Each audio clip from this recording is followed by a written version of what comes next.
Adif. Dan kami akan mempresentasikan tugas yang kedua, yaitu kebijakan moneter, kebijakan fiskal, tingkat inflasi, dan pertumbuhan ekonomi yang saat ini diambil oleh pemerintah. Yaitu yang awal ada kondisi ekonominya, saat ini pertumbuhan ekonomi sekitar 5%. Namun menghadapi tekanan global seperti inflasi, pelemahan rupiah, dan kenaikan harga energi, sehingga kebijakan harus dilakukan secara hati-hati. Next, yaitu ada kebijakan moneter Bank Indonesia, ada beberapa yaitu bersifat ketat atau kontraktif dengan BI rate 4,75% untuk menjaga inflasi tetap terkendali dan menstabilkan nilai tukar rupiah. Yang kedua, ada intervensi nilai tukar dilakukan untuk menjaga pelemahan rupiah yang berlebihan. Yang ketiga, ada pengaturan likuiditas bertujuan untuk mengontrol jumlah uang beredar agar tidak memicu inflasi. Dan yang terakhir yaitu ada pemberian insentif kredit untuk mendorong sektor produktif agar ekonomi tetap tumbuh. Terus ada tujuan kebijakan moneter, itu ada tiga. Yang pertama, menjaga inflasi tetap rendah agar stabil, agar harga stabil. Yang kedua ada menstabilkan nilai tukar rupiah untuk menjaga kepercayaan pasar. Dan yang terakhir ada menjaga stabilitas sistem keuangan agar tidak terjadi krisis. Yang selanjutnya akan dipresentasikan teman saya. Kebijakan fiskal bersifat ekspansif namun tetap terukur untuk mendorong pertumbuhan ekonomi tanpa memperbesar defisit secara berlebihan. Yang kedua ada subsidi dan bantuan sosial diberikan untuk menjaga daya beli masyarakat. Yang ketiga ada pembangunan infrastruktur dilakukan untuk meningkatkan aktivitas ekonomi dan lapangan kerja. Yang keempat ada dukungan pada sektor penduduk bertujuan untuk memperkuat ekonomi nasional. Yang selanjutnya ada tujuan kebijakan fiskal. Yang pertama ada menjaga daya beli masyarakat agar konsumsi tetap stabil. Yang kedua ada mengurangi kemiskinan dan ketimpangan sosial. Yang ketiga ada mendorong pertumbuhan ekonomi nasional. Selanjutnya ada hubungan moneter dengan fiskal. Kebijakan moneter dan fiskal harus saling mendukung agar inflasi tetap terkendali dan pertumbuhan ekonomi tetap terjaga.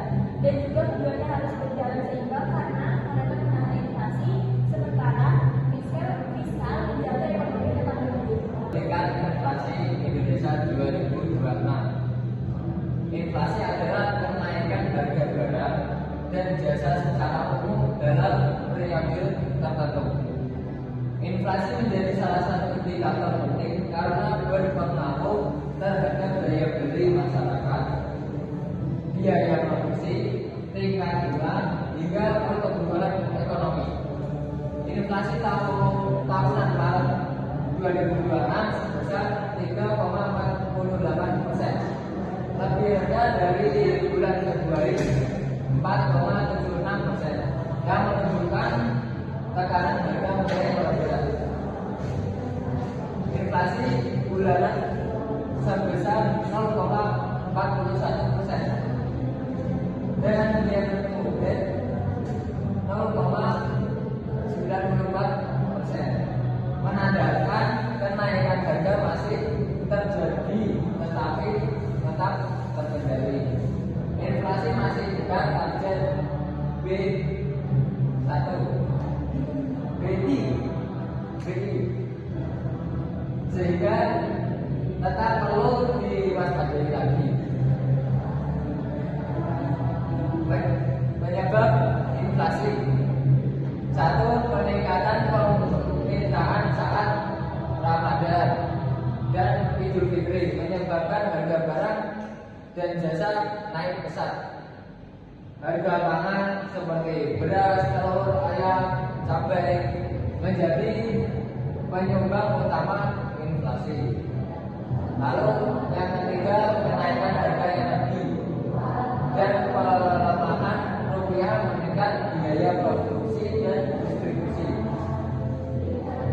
Yang keempat, penyebab inflasi yaitu faktor base effect, membuat inflasi terlihat lebih tinggi dibandingkan tahun sebelumnya. Lalu jenis inflasi di sini adalah inflasi pangan, yang di situ dipengaruhi oleh faktor musiman dan cuaca.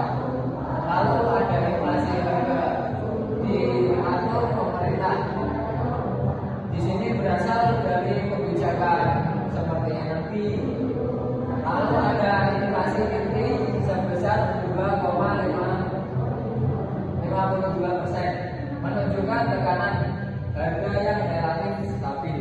Selanjutnya yaitu ada pertumbuhan ekonomi Indonesia.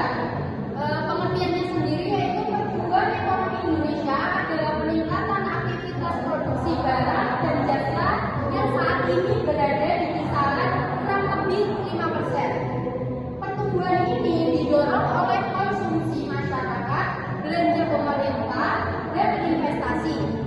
Meskipun cukup stabil, pertumbuhan tetap menghadapi tantangan seperti inflasi dan ketidakpastian ekonomi global. Terus macam-macamnya itu ada pertumbuhan ekonomi sekitar 5% yang didukung konsumsi, investasi, dan belanja pemerintah. Terus ada momentum Ramadan, PHR, dan bantuan sosial meningkatkan aktivitas ekonomi. Dan yang terakhir yaitu ada sektor digital dan transaksi elektronik ikut mendorong pertumbuhan. Next. Yaitu faktor pendukung pertumbuhan. Ada 4 macam. Yang pertama, konsumsi rumah tangga yang masih kuat menjaga perputaran ekonomi.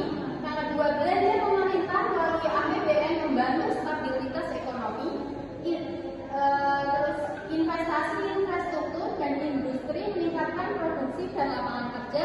Dan yang terakhir ada pertumbuhan kredit 8-12%, yaitu mendukung pembiayaan usaha.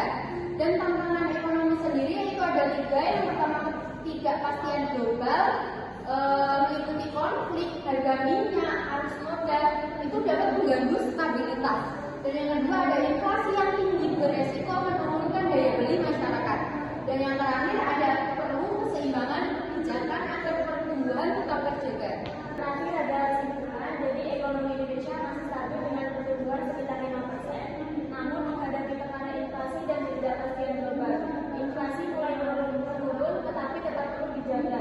Kebijakan moneter yang ketat dan fiskal yang ekspansif harus berjalan seimbang agar inflasi terkendali dan daya beli terjaga dan pertumbuhan ekonomi tetap berlanjut. Sekian presentasi dari kelompok 3, kurang lebihnya mohon maaf.